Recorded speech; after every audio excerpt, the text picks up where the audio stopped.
In the last class, we discussed about the light reaction, in which ATP and NADPH are synthesized. Now, these energy currency molecules like ATP and the reducing powers like NADPH, which are synthesized in the light reaction, they will be utilized in the dark reaction, which you also call as light independent reaction.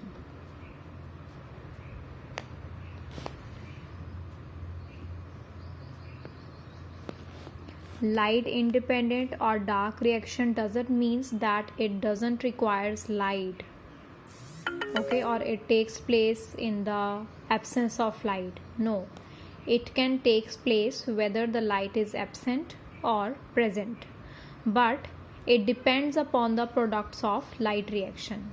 So in light reaction, ATP and NADPH are synthesized, and these ATP and NADPH will be utilized in the dark reaction for the production of glucose, that is C6H12O6. As dark reaction involves the synthesis of glucose, so this is also called as biosynthetic phase of the photosynthesis, because it involves synthesis of the glucose. So it is biosynthetic phase. Now let's start the dark reaction. In dark reaction, we are going to start with C3 cycle, or also called as Kelvin-Benson cycle. It is named after the scientist. Okay, Kelvin Benson is the name of scientist. Now, why it is called as C3 cycle? Because the first stable product which is formed in this cycle is actually 3-carbon compound. And that 3-carbon compound is PGA, that is phosphoglyceric acid. Okay, so first stable product of this cycle is 3-carbon compound. That's why it is called as C3 cycle. And where this C3 cycle or the dark reaction is taking place? In the stroma of the chloroplast.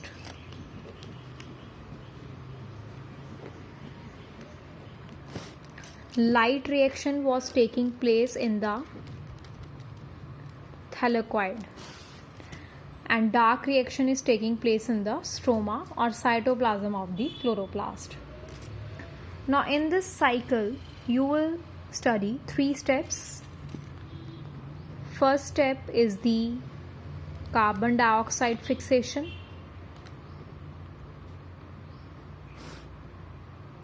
Then second step is reduction,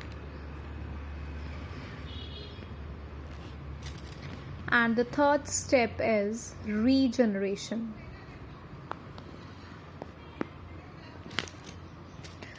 Carbon dioxide fixation is also called as carboxylation, which means addition of carbon dioxide. Now we are going to discuss the first step, that is carboxylation. Carboxylation involves addition of carbon dioxide to a 5-carbon compound that is called as RUBP. It is also called as ribulose 1,5-bisphosphate.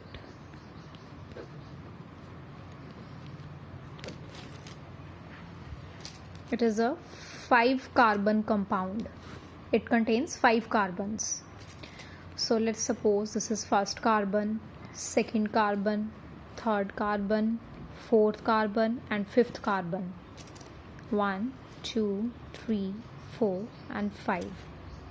It is ribulose 1,5-bisphosphate, means phosphate group is present at first carbon and fifth carbon.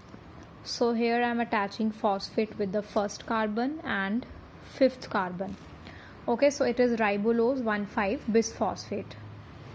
Now as carbon dioxide is added to RuBP, it will form 6 carbon compound. So you will have 1, 2, 3, 4, 5, 6. Phosphate is present here. 1, 2, 3, 4, 5, 6. So earlier 5 carbons were there. That is RuBP. Now carbon dioxide, carbon is also added. So you will get 6 carbon compound. But this 6 carbon compound is highly unstable. So it breaks down immediately.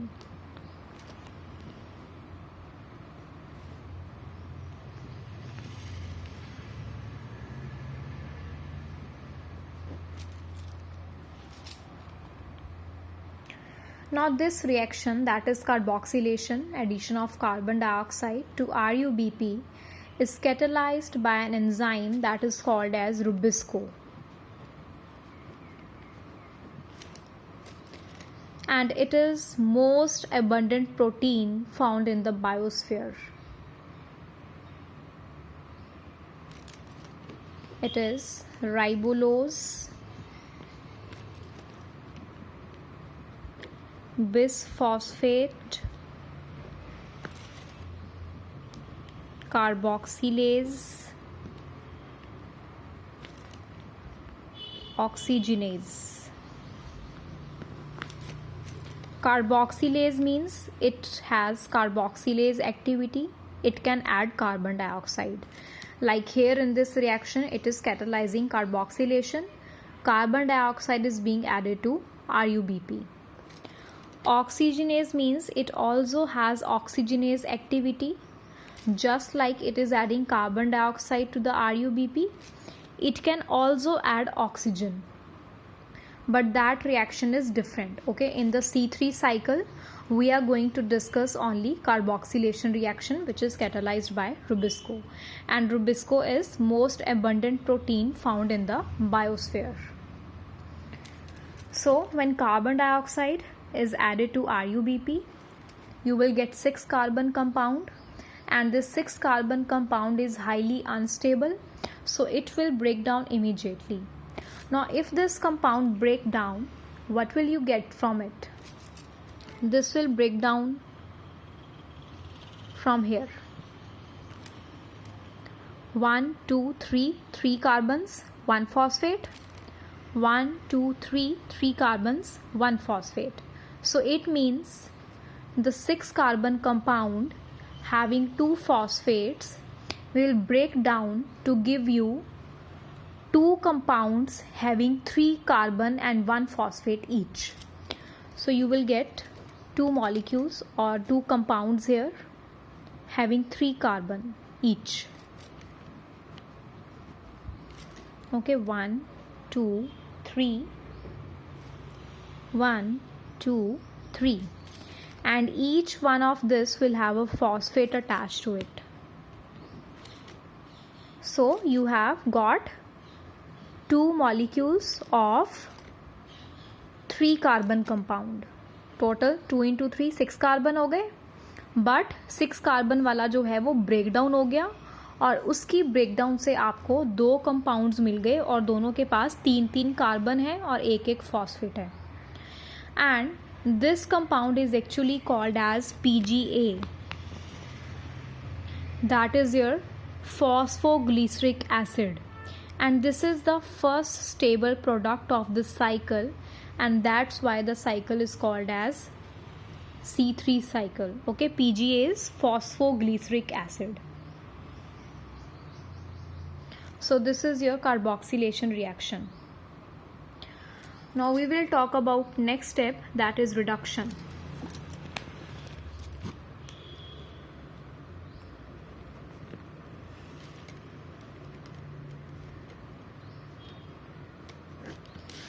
Now what happens in reduction? Your phosphoglyceric acid,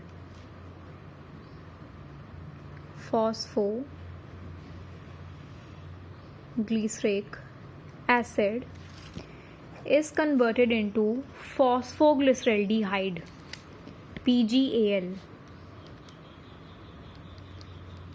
Phosphoglyceraldehyde.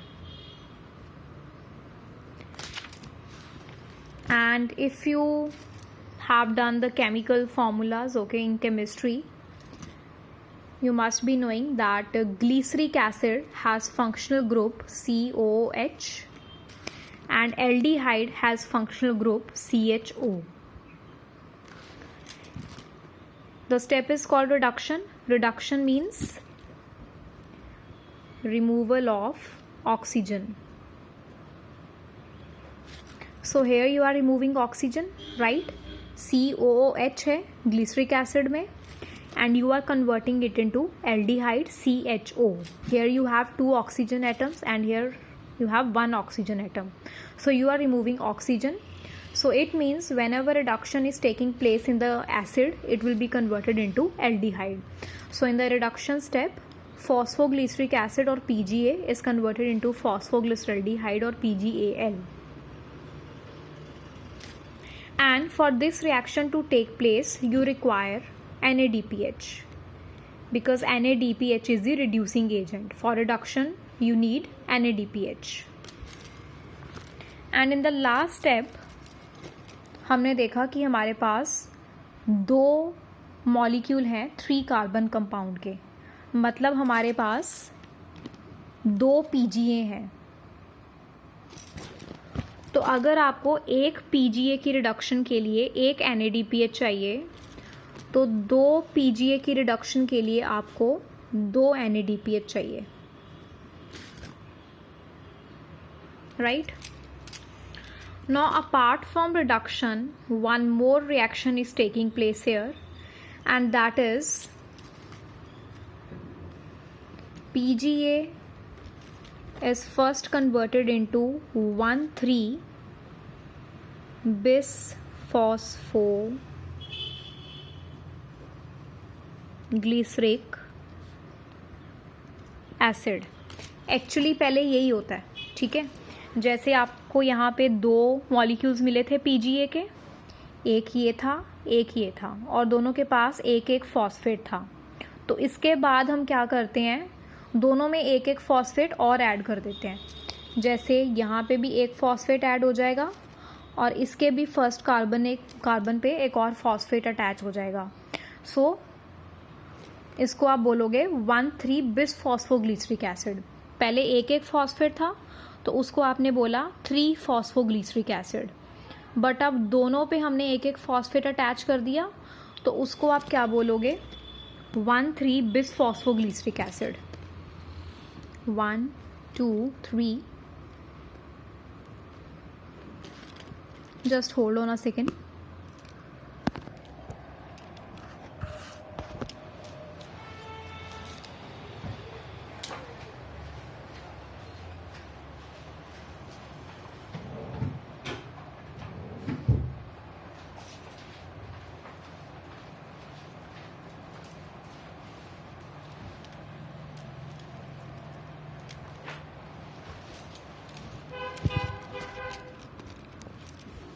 Okay, तो आपके पास पहले यहाँ phosphate था, अब आपने यहाँ भी attach कर दिया. आपके पास एक दूसरा मॉलिक्यूल भी है PGA का, उसके भी आपने फर्स्ट कार्बन पे एक और फॉस्फेट अटैच कर दिया. So you have got 2 molecules of 1,3-bisphosphoglyceric acid. ये एक मॉलिक्यूल हो गया, ये दूसरा हो गया. 1,3-bisphosphoglyceric acid, 1,3-bisphosphoglyceric acid. अब ये फॉस्फेट कहाँ से आया? This phosphate has come from ATP. ATP broken down to give adenosine diphosphate and phosphate, and this phosphate is added here. अब अगर एक PGA को 1,3-बिसफॉस्फोग्लिसरिक एसिड में कन्वर्ट करने के लिए आपको एक फॉस्फेट, एक ATP चाहिए, तो आपके पास तो दो मॉलिक्यूल्स थे PGA के, राइट? तो आपने तो दोनों को 1,3-बिसफॉस्फोग्लिसरिक एसिड में कन्वर्ट करना है, तो उसके लिए आपको 2 ATP चाहिए, ठीक है?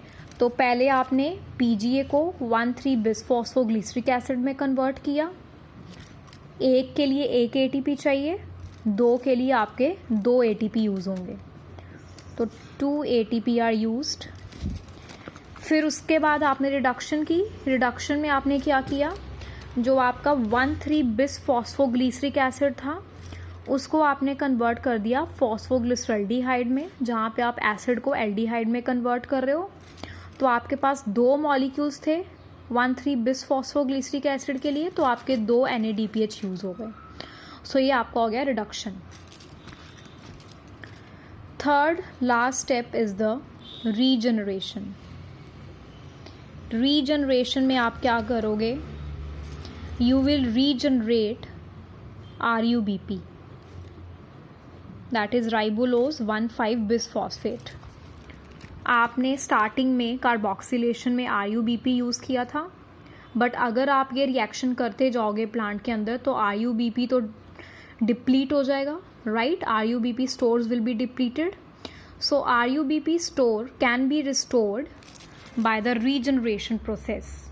तो रीजनरेशन प्रोसेस में आप क्या करोगे, आपके पास ये जो फॉस्फोग्लिसरल्डिहाइड है, दो मॉलिक्यूल्स हैं फॉस्फोग्लिसरल्डिहाइड के, इसमें से कुछ कार्बन्स जो हैं वो ग्लूकोज बनाने के लिए यूज़ हो जाएंगे और कुछ कार्बन्स जो हैं वो आपके RUBP को रीजनरेट करने के लिए यूज़ हो जाएंगे। And in this process also you need 1 ATP, ठीक है? एक ही ATP चाहिए आपको यहाँ पे। Now I will summarize this whole cycle for you. We have 3 steps: carboxylation, reduction, regeneration, and the whole cycle is called as C3 cycle or Kelvin-Benson cycle. It is called as C3 cycle because the first stable product of the cycle is 3-carbon compound which is called as phosphoglyceric acid. And the main motive of this cycle is to form glucose. Okay, it is dark reaction, light independent reaction. तो यहाँ पे glucose बनेगा।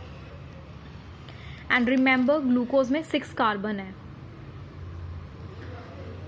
Okay, और आप क्या कर रहे हो यहाँ पे, फर्स्ट स्टेप में कार्बन डाइऑक्साइड फिक्सेशन कर रहे हो, मतलब एटमॉस्फेयर से आपने कार्बन डाइऑक्साइड ली।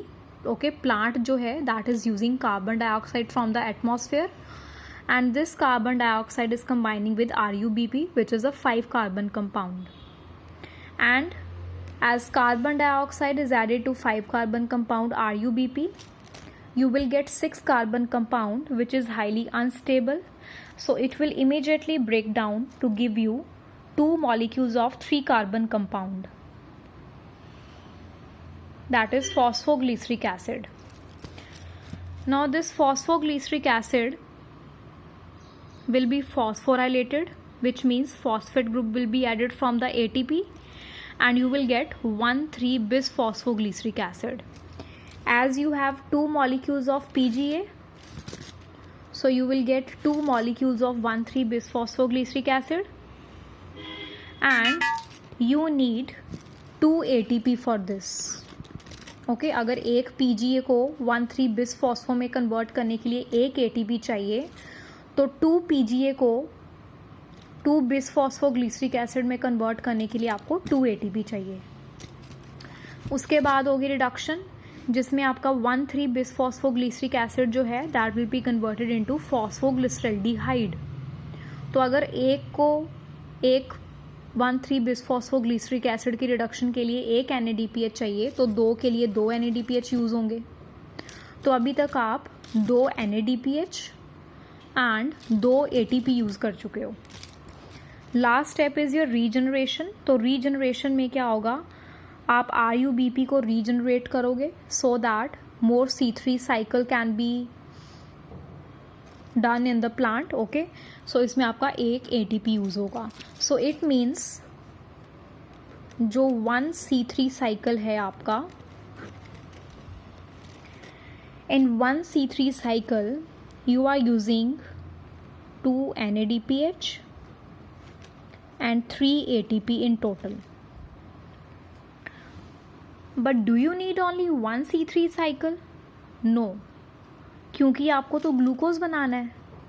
C6H12O6 उसमें तो 6 कार्बन है, बट यहाँ पे तो आपने एटमॉस्फेयर से एक ही कार्बन लिया, राइट? जब आपने कार्बोक्सिलेशन की तो आपने तो सिर्फ एक कार्बन लिया, एक कार्बन डाइऑक्साइड एक्सेप्ट की एटमॉस्फेयर से, बट आपको तो ग्लूकोज बनाना है, इसमें तो 6 कार्बन्स हैं। तो it means you need 6 turns of C3 cycle. अगर आप 6 टर्न्स चलाओगे इस C3 साइकिल के, 6 बार अगर ये साइकिल चलेगा तब आपके 6 कार्बन आएंगे और एक ग्लूकोज बनाएंगे, ठीक है? सो 6 टर्न्स ऑफ C3 साइकिल में क्या होगा? 6 कार्बन डाइऑक्साइड से आपको एक ग्लूकोज मिलेगा,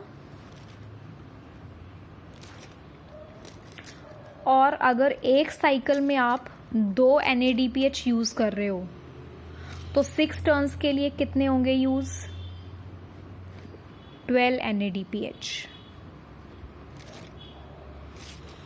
और एक साइकिल के लिए आप 3 ATP यूज़ कर रहे हो। So for 6 turns of C3 cycle you will use 18 ATP. So this is the balance sheet of the C3 cycle.